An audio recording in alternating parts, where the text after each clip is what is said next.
ओम शांति। आज 2 जनवरी सन 2026 के मीठी मीठी मधुवन मुरली के बाप दादा के मधुर ईश्वरीय महावाक्य सुनते हैं। मीठे मीठे प्यारे प्यारे बाप दादा ने कहा, मीठे बच्चे, तुम्हें आपस में बहुत बहुत रूहानी स्नेह से रहना है, कभी भी मतभेद में नहीं आना है। मीठे बच्चे, तुम्हें आपस में बहुत बहुत रूहानी स्नेह से रहना है, कभी भी मतभेद में नहीं आना है।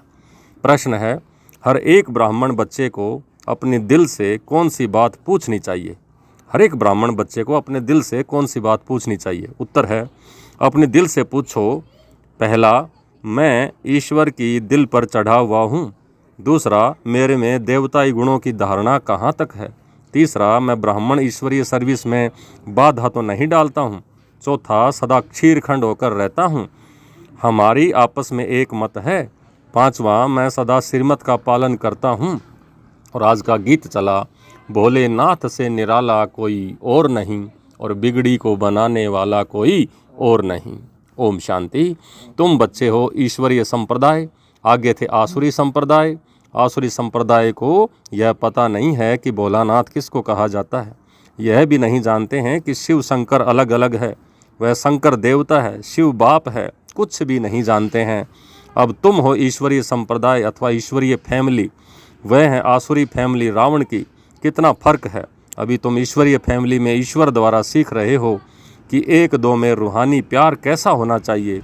एक दो में ब्राह्मण कुल में यह रूहानी प्यार यहाँ से भरना है।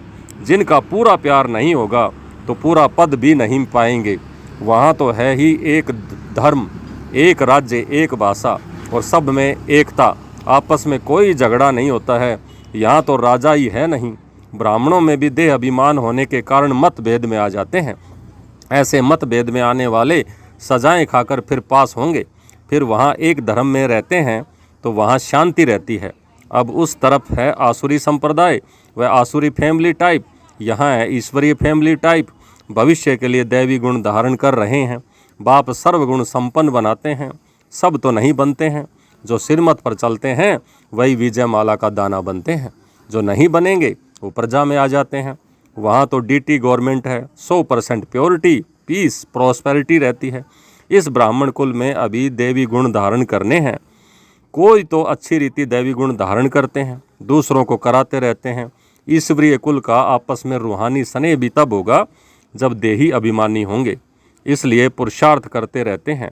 अंत में भी सबकी अवस्था एक रस एक जैसी तो नहीं हो सकती। फिर सजाएं खाकर पद भ्रष्ट हो पड़ेंगे, कम पद पालेंगे।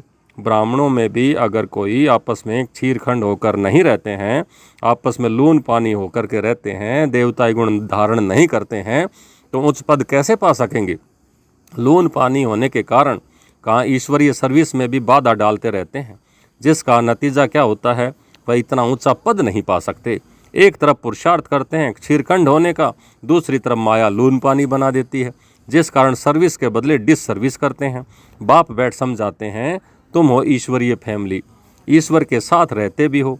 कोई साथ रहते हैं, कोई दूसरे दूसरे गाँवों में रहते हैं, परंतु हो तो इकट्ठे ही ना। बाप भी भारत में आते हैं। मनुष्य यह नहीं जानते शिव बाबा कब आते हैं, क्या आकर करते हैं। तुमको बाप द्वारा अभी परिचय मिला है। रचता और रचना के आदि मध्य अंत को अब तुम जानते हो। दुनिया को पता नहीं है कि यह चक्र कैसे फिरता है। अभी कौन सा समय है, बिल्कुल घोर अंधियारे में है। तुम बच्चों को रस्ता बाप ने आकर सारा समाचार सुनाया है। साथ साथ समझाते हैं कि हे सालिग्रामों, मुझे याद करो। यह शिव बाबा कहते हैं अपने बच्चों को, तुम पावन बनना चाहते हो ना, पुकारते आए हो। अभी मैं आया हूँ। शिव बाबा आते ही हैं भारत को फिर से शिवालय बनाने। रावण ने वैश्यालय बना दिया है। खुद ही गाते हैं कि हम पतित विशस हैं। भारत सतयुग में संपूर्ण निर्विकारी था। निर्विकारी देवताओं का विकारी मनुष्य पूजते हैं ना, फिर निर्विकारी हो विकारी बनते हैं। यह किसी को भी पता नहीं है। पूज्य तो निर्विकारी थे, फिर पुजारी विकारी बने हैं, तब तो बुलाते हैं हे पतित पावन आओ, आकर निर्विकारी बनाओ। बाप कहते हैं यह अंतिम जन्म तुम पवित्र बनो, माँ में कम याद करो तो तुम्हारे पाप कट जाएंगे और तुम तमो प्रधान से सतो प्रधान देवता बन जाएंगे। फिर चंद्रवंशी क्षत्रिय फैमिली टाइप आएंगे। इस समय है ही हो ही तुम ईश्वरीय फैमिली टाइप। फिर देवी फैमिली में 21 जन्म रहेंगे। इस ईश्वरीय फैमिली में तुम अंतिम जन्म पास करते हो। इसमें तुमको पुरुषार्थ कर फिर सर्वगुण संपन्न 16 कला संपूर्ण बनना है। तुम पूज्य थे, बरोबर राज्य करते थे, फिर पुजारी बने हो। यह समझाना पड़े ना, भगवान है बाप, हम उनके बच्चे हैं, तो फैमिली हो गई ना। गाते भी हैं तुम मात पिता हम बालक तेरे, तुम्हारी कृपा से सुख गनेरे, तो फैमिली ठहरे ना। अब बाप से सुख गनेरे मिलते हैं। बाप कहते हैं तुम हमारी फैमिली बेशक हो, परंतु ड्रामा प्लान अनुसार रावण राज्य में आने के बाद फिर तुम दुख में आते हो तो फिर पुकारने लगते हो। इस समय तुम एक्यूरेट फैमिली हो। फिर तुमको भविष्य 21 जन्म के लिए वर्षा देता हूँ। यह वर्षा फिर देवताई फैमिली में 21 जन्म कायम रहेगा। दैवी फैमिली सतयुग त्रेता तक चलती है। फिर रावण राज्य होने से भूल जाते हो कि हम देवी फैमिली के हैं। वाम मार्ग में जाने से आसुरी फैमिली हो जाती है। 63 जन्म सीढ़ी गिरते आए हो। यह सारी नॉलेज तुम्हारी बुद्धि में है, किसी को भी तुम समझा सकते हो। असल में तुम हो देवी देवता धर्म के। सतयुग के आगे था कलयुग। संगम पर तुमको मनुष्य से देवता बनाया जाता है। बीच में है यह संगम। तुमको ब्राह्मण धर्म से फिर देवी धर्म में ले जाते हैं। समझाया जाता है लक्ष्मी नारायण ने यह राज्य कैसे मिलिया। उससे पहले आसुरी राज्य था, फिर देवताई राज्य कब और कैसे हुआ। बाप कहते हैं कल्प कल्प संगम पर आकर तुमको ब्राह्मण देवता क्षत्रिय धर्म में ले आता हूँ। ये है भगवान की फैमिली। सब कहते हैं गॉड फादर, परंतु बाप को न जानने के कारण निधन के बन गए हैं। इसलिए बाप आते हैं और अंधियारे से सोजरा करने। अब स्वर्ग स्थापन हो रहा है। तुम बच्चे पढ़ रहे हो, दैव गुण धारण कर रहे हो। वह भी मालूम होना चाहिए कि शिव जयंती मनाते हैं। शिव जयंती के बाद फिर क्या होगा, जरूर देवताई राज्य की जयंती हुई होगी ना। हेवनली गॉड फादर हेवन की तो स्थापना करने हेवन में तो नहीं आएंगे ना, संगम पर ही आएंगे ना। कहते हैं मैं हेल और हेवन के बीच में संगम पर आता हूँ। शिवरात्रि कहते हैं ना, तो रात में मैं आता हूँ क्या, ये समझने की बात है। मैं रात में आता हूँ तो यह तुम बच्चे समझ सकते हो। जो समझते हैं वह औरों को भी धारणा कराते हैं, दिल पर भी वही चढ़ते हैं। जो मनसा वाचा कर्मणा सर्विस पर तत्पर रहते हैं, जैसी जैसी सर्विस उतना वो दिल पर चढ़ते हैं। कोई ऑलराउंडर वर्कर्स होते हैं। सब काम सीखने चाहिए। खाना पकाना, रोटी पकाना, बर्तन मांजना, झाड़ू लगाना, ये भी तो सर्विस है ना। बाप की याद है फर्स्ट, उनकी याद से ही विक्रम विनाश होते हैं। यहाँ का वर्षा मिला हुआ है ना, वहाँ सर्वगुण संपन्न रहते हैं। यथा राजा रानी तथा प्रजा, दुख की कोई बात नहीं होती है। इस समय सब नरकवासी हैं, सब की उतरती कला है, फिर अभी चढ़ती कला होगी। बाप सबको दुख से छुड़ाए सुख में ले जाते हैं। इसलिए बाप को लिबरेटर यानी आज़ादी देने वाला कहा जाता है। यहाँ तुमको नशा रहता है, हम बाप से वर्षा ले रहे हैं, लायक बन रहे हैं। लायक तो उनको कहेंगे जो औरों को भी राजाई पद पाने के लायक बनाते हैं। यह भी बाबा ने समझाया है। पढ़ने वाले तो बहुत आएंगे, ऐसे नहीं कि सब 84 जन्म लेंगे। जो थोड़ा पढ़ेंगे वे देरी से आएंगे, तो जन्म भी कम लेंगे। कोई 80 कोई 82 भी जल्दी आते हैं, कौन पीछे आते हैं। सारा दारमदार पढ़ाई पर है। साधारण प्रजा पीछे आएगी, उन्हें के 84 जन्म हो न सकें, पीछे आते रहते हैं। जो बिल्कुल लास्ट में होगा वह त्रेता अंत में आकर के जन्म लेगा। फिर वाम मार्ग में जाते हैं, उतरना शुरू हो जाता है। भारतवासियों ने कैसे 84 जन्म लिए हैं, उनकी यह सीढ़ी है, यह गोला है, ड्रामा के रूप में है। जो पावन थे वही अब पतित बन गए हैं, फिर पावन देवता बनते हैं। बाप जब आते हैं तो सबका कल्याण होता है। इसलिए इसको ऑस्पिशियस युग यानी ऑस्पिशियस माना शुभ युग कहा जाता है। बलिहारी बाप की है जो सबका कल्याण करते हैं। सतयुग में सबका कल्याण था, कोई दुख नहीं था। यह तो समझाना पड़े कि हम ईश्वरीय फैमिली टाइप के हैं। ईश्वर सबका बाप है। यहाँ ही तुम माता पिता गाते हो ना, वहाँ तो सिर्फ फादर कहा जाता है। भारत में ही माता पिता कहते हैं ना। यहाँ तुम बच्चों को माँ बाप मिलते हैं ना, यहाँ तुम बच्चों को एडोप्ट किया जाता है। फादर क्रिएटर है तो मदर भी होगी ना, नहीं तो क्रिएशन कैसे होगी। हेवनली गॉड फादर कैसे हेवन स्थापन करते हैं यह न भारतवासी जानते हैं और ना ही विलायत वाले जानते हैं। अभी तुम जानते हो नई दुनिया की स्थापना और पुरानी दुनिया का विनाश तो जरूर संगम पर ही होगा। अभी तुम संगम पर हो। अभी बाप समझाते हैं माँ में कम याद करो, आत्मा को याद करना है, परमपिता परमात्मा को। आत्माएं और परमात्मा अलग रहे बहुत काल यानी 5000 साल। सुंदर मेला कर दिया जब सतगुरु मिला दलाल, तो सुंदर मेला जरूर यहाँ ही होगा ना। परमात्मा बाप यहाँ ही आते हैं। इसको कहा जाता है कल्याणकारी सुंदर मेला। जीवन मुक्ति का वर्षा सबको देते हैं। जीवन बंधन से छूट जाते हैं। शांति धाम तो सब जाएंगे, फिर जब आते हैं तो सतो प्रधान रहते हैं। धर्म स्थापन अर्थ आते हैं। नीचे जब उनकी जनसंख्या बढ़ी तब तो राजाई के लिए पुरुषार्थ करें, तब तक कोई झगड़ा आदि नहीं रहता है। सतो प्रधान से सतो रजो तमो में आते जाते हैं। जब रजो में आते हैं तब लड़ाई झगड़ा शुरू करते हैं। पहले सुख फिर दुख, अब बिल्कुल ही दुर्गति को पाए हुए हैं। इस कलयुगी दुनिया का विनाश, फिर सतयुगी दुनिया की स्थापना होनी है। विष्णुपुरी की स्थापना कर रहे हैं ब्रह्मा के द्वारा। जो जैसा पुरुषार्थ करते हैं उस अनुसार विष्णुपुरी में आकर प्रारब्ध पाते हैं। यह समझने की बहुत अच्छी अच्छी बातें हैं।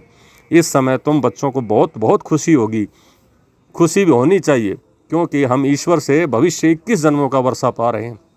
जितना पुरुषार्थ कर अपने को एक्यूरेट बनाएंगे, तुम्हें बनना है। घड़ी भी लीवर और सिलेंडर होती है ना, लीवर बहुत एक्यूरेट होती है। बच्चों में कई एक्यूरेट बन जाते हैं, कई अनएक्यूरेट हो जाते हैं, तो कम पद हो जाता है। पुरुषार्थ करके एक्यूरेट बिल्कुल एकदम करेक्ट बनना चाहिए। अभी सब एक्यूरेट नहीं चलते हैं। तदबीर कराने वाला तो एक ही बाप है। तकदीर बनाने के पुरुषार्थ में कमी है, इसलिए पद कम पाते हैं। सिरमत पर न चलने से कारण, आसुरी गुण न छोड़ने के कारण, योग में न रहने के कारण ये सब होता है। योग में नहीं है तो फिर जैसे पंडित, योग कम है इसलिए शिव बाबा की तरफ लव नहीं रहता है। धारणा भी कम होती है, वह खुशी नहीं रहती है। शकल ही जैसे मुर्दे मिसल हो जाती है। तुम्हारे फीचर्स तो सदैव हर्षित रहने चाहिए, जैसे देवताओं के होते हैं। बाप तुमको कितना वर्षा देते हैं। कोई गरीब का बच्चा साहूकार के पास चला जाए गोद, तो उसको कितनी खुशी होगी। तुम बहुत गरीब थे, अब बाप ने तुम्हें अडॉप्ट किया है, गोद लिया है, तो खुशी होनी चाहिए ना। हम ईश्वरीय संप्रदाय के बने हैं, परंतु तकदीर में नहीं है तो क्या किया जा सकता है। पद भ्रष्ट हो जाता है, पटरानी बनते नहीं हैं। बाप आते ही हैं पटरानी बनाने। तुम बच्चे किसी को भी समझा सकते हो कि ब्रह्मा विष्णु शंकर तीनों हैं ही शिव के बच्चे। भारत को फिर से स्वर्ग बनाते हैं ब्रह्मा के द्वारा। शंकर द्वारा पुरानी दुनिया का विनाश होता है। भारत में ही बाकी थोड़े बचते हैं। प्रलय तो होती नहीं है, परंतु बहुत खलास हो जाते हैं, तो जैसे कि प्रलय हो जाती है, रात दिन का फर्क पड़ जाता है। वह सब मुक्ति धाम में चले जाएंगे। यह पतित पावन बाप का ही काम है। बाप कहते हैं देही अभिमानी बनो, नहीं तो पुराने संबंधी याद पड़ते रहते हैं।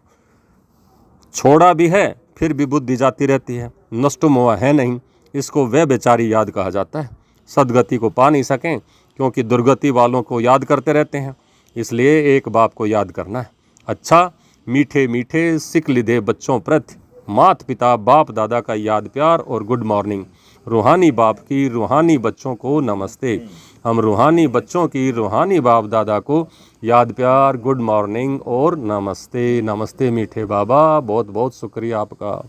धारणा के लिए मुख्य सार, पहला, बाप दादा के दिल पर चढ़ने के लिए मनसा वाचा कर्मणा सेवा करनी है। एक्यूरेट और ऑलराउंडर बनना है। दूसरा, ऐसी देही अभिमानी बनना है, ऐसा देही अभिमानी बनना है जो कोई भी पुराने संबंधी याद ना आए। आपस में बहुत बहुत रूहानी प्यार से रहना है। लून पानी नहीं होना है। आज का वरदान, विश्व परिवर्तन के श्रेष्ठ कार्य में अपनी अंगुली देने वाले महान सो निर्माण भवै। विश्व परिवर्तन के श्रेष्ठ कार्य में अपनी सहयोग की अंगुली देने वाले महान सो निर्माण भवै। जैसे कोई स्थूल चीज़ बनाते हैं तो उसमें सब चीज़ें डालते हैं ना। कोई साधारण मीठा व नमक भी कम हो तो भी बढ़िया चीज़ भी खाने योग्य नहीं बन सकती है। ऐसे ही विश्व परिवर्तन के श्रेष्ठ कार्य के लिए हर एक रतन की आवश्यकता है। सब की अंगुली चाहिए। सब अपनी अपनी रीति से बहुत बहुत आवश्यक हैं, श्रेष्ठ महारथी हैं। इसलिए अपने कार्य की श्रेष्ठता के मूल्य को जानो। सब महान आत्माएं हो, लेकिन जितने महान हो उतने निर्माण भी बनो। आज का स्लोगन, अपनी नेचर को इजी सरल बनाओ तो सब कार्य इजी हो जाएंगे। अपनी नेचर को इजी सरल बनाओ तो सब कार्य भी इजी सरल हो जाएंगे।